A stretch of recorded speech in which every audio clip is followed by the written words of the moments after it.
Well, hi, everybody. Welcome to our podcast number 37. I'm Lee Bodette, your host. Scott Nickerson from Sport Car USA joining us. Hi, Scott. How's it going, Lee? Going very, very well. I've been a radio broadcaster for over 40 years. I host a series called Test Drive on the YouTube channel, and I'm the front man and host of Sport Car USA, and, of course, a car enthusiast my entire life. This past weekend, Scott, actually it was during a Friday evening, early evening. No, it wasn't. It was during Saturday Saturday. night. Yeah. So it was this past weekend. Yep. A little confused. Had a bad back injury a couple days ago, so it's messing with my mind as well. That's my excuse. I'm sticking to it. We did have a forum this past weekend. Yeah. Sport Car USA forum. We wanted to get all of the local car groups together, car clubs, and just discuss automobiles. Most importantly, the internal combustion engine. Yeah. Which I found very interesting. Yeah, we've definitely seen a change, as we've talked about throughout all these episodes. We've seen changes in the industry as a whole and kind of the effect that has on car shows. And the way younger generations are interacting with cars is a little bit different. So we kind of wanted to host this forum to get everybody together and talk about things that we all have the same interest in. Yeah, a lot of the speakers, we did have some speakers, and many of them were saying that they are fearful that the younger generation does not want to carry the torch for these internal combustion engines. They are into the modified Subarus and Hondas out there, and not so much into the classic or the antique or even, the modern muscle cars that Sport Car USA has. And then EVs is a whole other category. Exactly. So it's kind of a pivotal point. Yep. We don't want to lose the interest in the internal combustion engine, and I don't think we will. But yeah, there's no question about it. Things are changing, and not necessarily for the better or the worse, depending on who's looking at it. They're just changing. They're definitely changing. But yeah, it was a good night. We were able to kind of host. How many people did you kind of come up with? I counted 65. At least. I went home. This is what a geek I am. I went home and I just started writing people's names down that I recognize. And if they were with their spouse or significant other or whomever, I would put like +3, +2. And I ended up with 65 people. I'm sure I missed some. Yep. So I'm guessing probably 70, 75 at least. That's good. And like we said, this is our first time doing it. First time, yeah. And I think that, especially in the small state of Vermont, we only have so many people and so long to drive these cars that it's good to have everybody on the same page and sharing ideas. And like, if this car show has something that another car show really wants to do, then like collaborate with them and like pull them in to do something. Like I know we were talking with someone who does a show in St. Albans, and they really liked kind of the education portion and things like that. And I was like, okay, well, the people in Waterbury, they have a big tech tent that they do stuff in, and they're trying to incorporate all this stuff. So collaborate with them, and it can only get better as you kind of unify. And And I think it's the best thing for the industry in here. It was a big 2023 for Sport Car USA. We went to many, many events, and 2024 is looking just as busy, if not busier. Yep. We're planning on going to the Mecum auction in January. Yeah, we might start the year off in January in Florida. What a shame. Yeah, I won't be that upset. What a shame. Yeah, everyone will be snowed in here, and we'll be in Vermont. And how's the calendar coming along, Scott? Good. We should have it pretty close to wrapped up by the end of the month, hoping to get it ready for orders by end of December, early January, so people have as much time with it as possible. This is a great calendar. If you'd like one, we'll send one to you absolutely free. You might as well get one, right? Yeah. I mean, it's cars. Yeah, I think it's better than last year's. Oh, that's great. So if you got last year's and you liked it, this one will be better. That was our initial calendar in 2023. Yep. So this year we're going to have new pictures of the vehicles and new dates, obviously, for all the car shows, not just locally here in Vermont and northern New York, but throughout the country. The Mecum auctions are going to be on there. The Barrett-Jackson auctions are going to be on there. Yep. And we're all over the place. Yeah, and we're going to be doing, instead of 4 shows like we tried to do last year, we're going to be doing 1 show in May to kind of kick off the season here in Vermont. And it's going to be big. So go to sportcarusa.com. You can apply to get your calendar, right? Yep. Request a calendar. Yep. And you're also going to find a lot of other things. You're going to see our inventory for Sport Car USA. If you're looking to buy a vehicle, there you go. If you're looking to sell a modern muscle car, get a hold of us on there too. We'd be happy to put a number on it. Yeah, for sure. With that said, the forum number 1 for 2023, wrapping up the season. Yep. We videotaped it. Yeah, we got a lot of good speeches, a lot of people that were very knowledgeable and kind of shared like what you talked about with their woes and the things that they see kind of going on. Speaking of sharing, let's share the video right now. Forum 2023 from Sport Car USA. Good evening. Folks, we're going to get started here in a second. If I could just have your attention. First and foremost, welcome to the first ever Sport Car USA Year in Review. My name's Adam Luna. I'm the general manager of Sport Car USA. I'd like to ask a show of hands of all of our veterans in the crowd. All of our veterans. If we could get a round of applause for these folks. Thank you very much. Happy Veterans Day. Sport Car USA just completed its third year, and we wanted to start a tradition of the end of the year in review. There's representatives from a lot of different car clubs here, and throughout the year we try to get together, but it's tough. You got rain out days, we're all moving around, you got baseball practice, whatever the deal is. We're all busy, but we really wanted to establish a place where everyone had the ability to talk and to talk about their organization. And this is just the tip of the iceberg. We are faced with a world of impersonal mobile applications, the imminent arrival of the EV, hydrogens, and alternative technologies. That's not what scares me. What scares me is we are faced with the extinction of automobile enthusiasm. Sport Car USA, a handy cars company, specializes in buying and selling modern muscle all over the world and has created the YouTube and podcast series Test Drive, hosted by the great Lee Bodette, who we're going to have an opportunity to listen to momentarily. Sport Car USA is going to add one thing to the list we specialize in, and that is to carry the torch to the next generation of automobile enthusiasts. Ladies and gentlemen, I'd like to introduce to you my good friend and the host of Sport Car USA, Lee Bodette. Thank you, Adam. All right, who's ready to buy, sell, swap, or trade? Oh, wait, that's my other job. Sorry, I forgot where I was. Must have been the Raspberry Weiss. Welcome, everybody, to Sport Car USA's first ever public forum. This is a very informal evening. We want you to relax, have something to eat, which many of you did 2, 3, 4 times. That's okay. And engage in various discussions about automobiles. Specifically, as Adam mentioned, the internal combustion engine. We are all in this together, whether it's our love for Model Ts, antiques, classics, or modern muscle cars.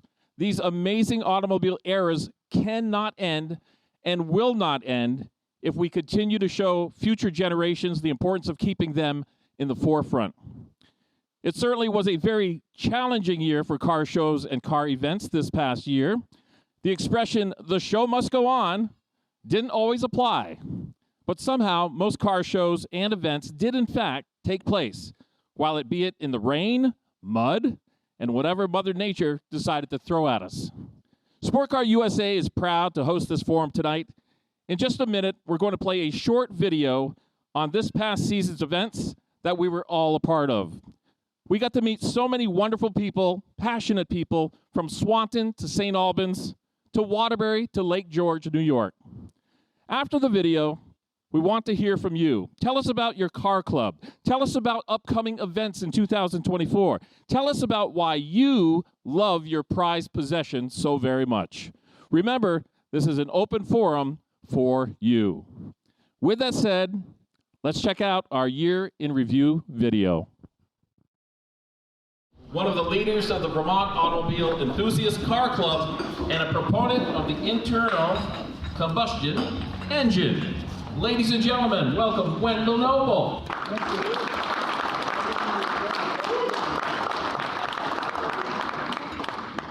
As Lee said, I'm a member of the Vermont Automobile Enthusiasts. I've heard the word enthusiast used a couple more times tonight. I'm glad to hear it. To us, it means just exactly that. It's a club of folks who share a common interest in the history of automobiles and the automobile technology. And we call our car show that's down in, nowadays down in Waterbury, we call that the Vermont Antique and Classic Car Meet. Now, what's an antique car? Well, it's a moving target. Obviously, I have my own definition. I think I can safely say I'm the oldest person in the room here. And to me, an antique car is any car that's older than I am. And my fleet consists of 5 cars, 2 1928 Dodge Brothers, before it was Chrysler, the Dodge Brothers, 2 1929 Plymouths. Plymouth was first introduced in 1928, so these are pretty close to the first Plymouths ever made, and 1 1930 Chrysler. So they're all older than I am. You can guess my age based on that. What's a classic car? Well, boy, that one, there is an organization called the Classic Car Club of America, and they kind of claim they own the definition, and they modify it every year depending on who wants to join the club. So that's a broader category, but we love them all at our car show. Lee kind of indicated, I think, rather strenuously that the internal combustion engine is what the heck cars are all about these days. They said we are interested in the history of cars, so I have enjoyed reading a good deal about it. In 1861, a gentleman by the name of a German engineer by the name of Nicholas Otto built the first 4-stroke cycle internal combustion electric ignition fired engine. That's the engine you're using today, very likely, that you drove here in. That was in 1861. By more than 20 years later than after that, another German engineer by the name of Karl Benz of Mercedes-Benz fame made the first automobile using that engine that went into production. Things really started moving fast after that. If you think things have changed a lot in the last 20 years, I find it remarkable all the changes that took place between around 1890 and 1920, a little 30-year span there. The first automobile made in production in the United States was the Duryea, and that was, I think, around 1887 or something like that. There followed a whole bunch of other cars, but they weren't all internal combustion cars. There were a lot of steam cars and a lot of electric cars. The first electric car, in fact, was made, I think, in 1837 by some Scotsman. So when you see that ad on television, it says, "Go electric, Vermont." Too bad that electric cars hadn't been introduced before internal combustion. Well, they were. The problem was you couldn't go anywhere with them. They took a while for Edison to improve the battery technology so they could at least recharge it. But electric cars are very common. I think Henry Ford's wife even drove a Detroit Electric because she didn't have to hand crank it to start it to go somewhere with. But she drove it within Detroit. She, in those days, Detroit Electric, or it was a Baker Electric, Columbia Electric, if you ever had a Columbia bicycle, it was the same company. There were a whole host. I think a friend of mine totaled up something in the teens, the number of electric cars that were made around the turn of the century. They're all gone now. And there's a reason, and the very same reason that you're probably reluctant to buy one now. Range anxiety. In those days, the range was maybe 40 miles. You brought it home and charged it overnight. Steam cars. There's a few of those in Vermont. There's one guy down in Woodstock who is the world authority on rebuilding Stanley steamers. Steam cars are very popular, and see, there was a Stanley, you of course have heard of. There was a Locomobile, a Grout, a White. White was made by the White Sewing Machine Company. The last steam car made in the United States was 1931, I believe. That was the Doble.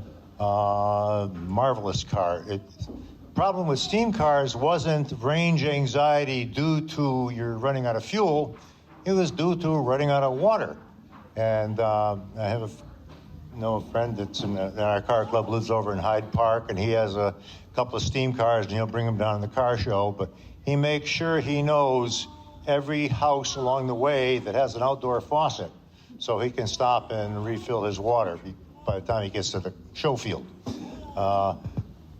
The other shortcoming of steam cars, of course, is you don't just hop in it and go. You got to build up steam first. So you got to get the fire going, come back in 20 minutes and see if you got steam, then you can go. And but the range problem due to water shortage was solved a little bit by this Doble, which I saw Jay Leno. I don't know if you ever watched Jay Leno's Garage on TV, but he has a Doble. He took it out. Fascinating car, marvelous car. It manages to capture the steam, condense it, and put it back in the boiler again. So at least they don't have that problem. But what really brought the demise, I think, of steam cars was the lack of horses. Because back in the day when horses were popular, every settlement, every village had a watering trough in the middle of the village somewhere where you could water your horse, and you could also fill up your steam car with water. With that gone, it became kind of awkward to try and do any distance with a steam car. So the internal combustion engine, the Otto cycle engine that we know today, prevailed. It still does. I'm sure you're getting a lot of encouragement to buy an electric car. When you feel ready, good luck to you.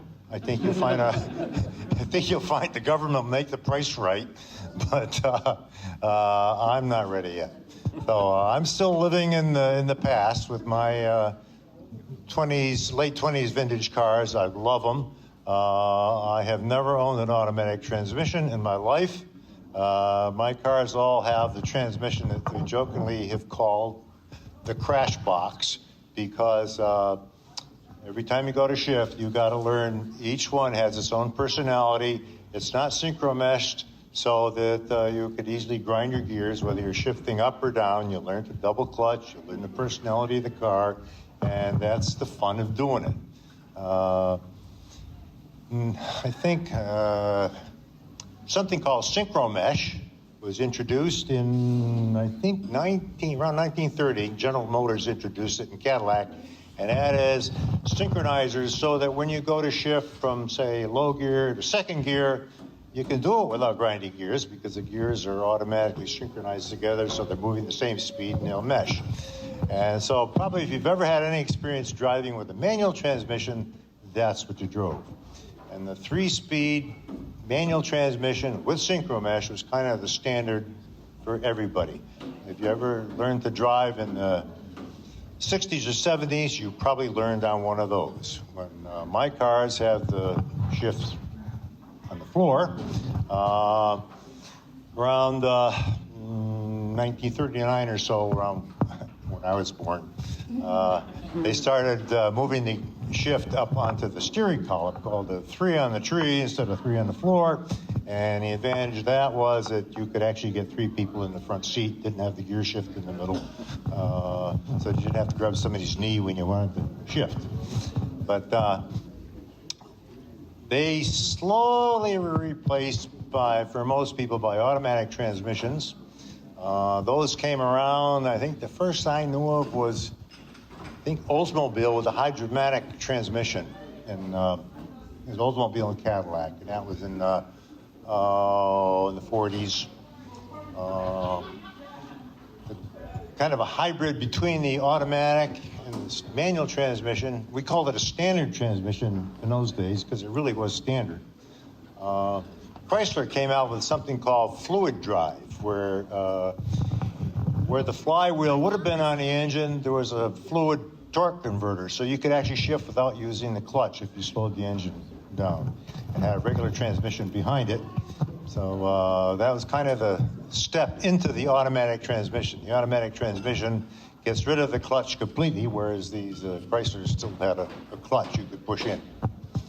But it's marvelous, the changes that have taken place in my lifetime. I'm talking about a lot of things that happened before my lifetime, but my goodness, my first car was a 50s vintage Ford, and I had a 50s Chevy and a number of things after that. If you had a car in those days, and you claimed you were getting 20 miles to the gallon, you were either lying or you were going downhill. It couldn't be done. Here you go. Thank you, Lee. We got one of our guys is chickened out down there, Jeff King. We are from the Old Derelict Car Club. This is Brian Kendrew. My name is Steve Grenier. We put on 2 shows this summer, one down at Georgia Beach and one here in the park in St. Albans. Everything was for Camp Tecumseh, the camp over in the islands for children with cancer. We did really well. We're going to put that number out later on so that everyone knows how we did. We're avid car guys. There's only 4 of us in the car club. Jim Lewis is also in the car club, who isn't here tonight. I don't know, if we don't keep this going, I don't know who's going to. A lot of the younger generation, don't seem to care so much about it, and they really don't seem to care too much about the older cars. I have a 69 Chevelle, and a lot of the young guys they don't seem to, it doesn't do it for them. I guess I get it. Everybody has a little bit of different niche when it comes to cars and stuff like that. We've had great support for our car shows, great support. We had a little rain issue, the one we did at Georgia Beach. Then we had to change our venue because the second one that we did here in St. Albans was supposed to be up in Stowe. And then the weather, as we all know, the weather dumped on us. So that didn't do us very much good, but we had really good turnouts considering what happened. You know, and everybody's alluding to the fact that it seems like the car culture is dying. People aren't interested in it like we were when I was a kid. I mean, I had a couple hundred Matchbox cars. That's how I got involved with cars. And when I started getting into shows, I was doing it with motorcycles. And I have a 58 Harley that I did a lot of shows with. And I got my grandson interested in it. And so now he does the shows with the Harley. And he enjoys it. He loves it. He's 15, and he really gets into the shows. And that's the thing. We all got to do that for other people. We've got to keep the kids involved in it. Now I've got a 61 Ford pickup. My grandson loves that. He loves to go to shows with me. And back to the standard shift deal, it's a 3 on the tree. And like I say, that's a anti-theft device. Nobody can drive them anymore. But they're a lot of fun. So that's all we got to do is just keep it going. Best way we can. And that's why us guys as a club, we enjoy our cars. We enjoy talking about our cars and doing things with them. And it's our way of giving back to the community and to keep this all going. So hopefully we can all just keep it going. Thank you.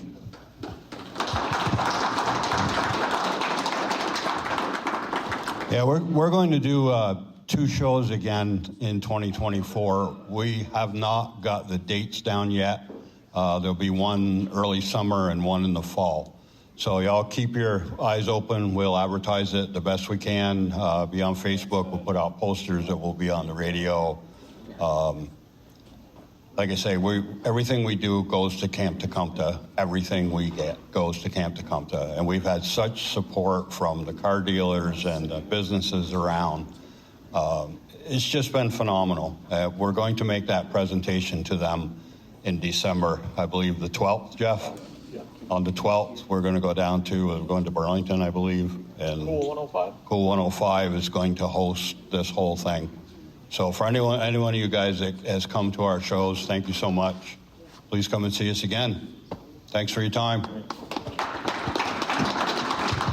Thank you. The Old Derelicts Car Show. Can't wait for that to happen next year. Another car show that's coming up next year is the Classic. And Kate Manningham is here. Kate, thank you for coming. She has worked relentlessly to make it one of the best shows in the entire state of Vermont. And it benefits the St. Albans Fire Department. So again, that's July 20th. Mark it in your calendar. It'll be on our calendars for sure. The Classic, which is at St. Albans, right in the Taylor Park area. Thanks, Kate. Really appreciate that. All right. So I'm great with kids. I'm horrible with adults speaking, so I'm just going to go with it. Can you guys all hear me without a microphone? Okay. So I'm Rhonda Drake. I'm with the Cars of Yesteryear Club. This year will be our 40th show. My dad was one of the founding members in 1984, so I've literally grown up working at the shows and being there. And again, I'm hearing the same things as what we're experiencing, right? We're not having the same amount of people. However, one way that we have been getting some new kids in is we partner with the local tech center and their transportation automotive program. And we actually, if you want to mark it on your calendars, Saturday, May 11th, the students actually host a safety day that's open to the public. And we bring our old cars, people can bring their everyday cars, kind of do a quick safety check. And then we present a toolbox full, completely stocked of tools for a student who has shown their hard work and dedication and enthusiasm through the program, and also through helping local people restore their car within the class. And then they also do an interview with us. And then our big show, which will be our 40th, is the first Sunday in August. So it's August 4th. And we use that to fund our scholarships for students that are going into any automotive related field. So we've done students in welding, in body, in mechanics, heavy machinery. And so that's one way to keep our enthusiasm going for that next generation, is to get them involved. So if you can mark that on your calendar, we'd love to have you May 11th, which is a Saturday, to help support those students in that next generation, or Sunday, August 4th for our 40th show. Thank you. Thank you so much. We'll mark that on our calendar as well. I want to thank all of you for coming tonight. I want to give a special shout out to Adam Luno. He's the guy that came up with this crazy idea of Sport Car USA. I don't think he sleeps. You can ask his wife, Danielle. I don't know how he sleeps or when he sleeps, but thank you, Adam, for everything you do for all of us representing Sport Car USA. Thank you. It's our first Sport Car USA Forum. Have a great night, and we'll see you in 2024.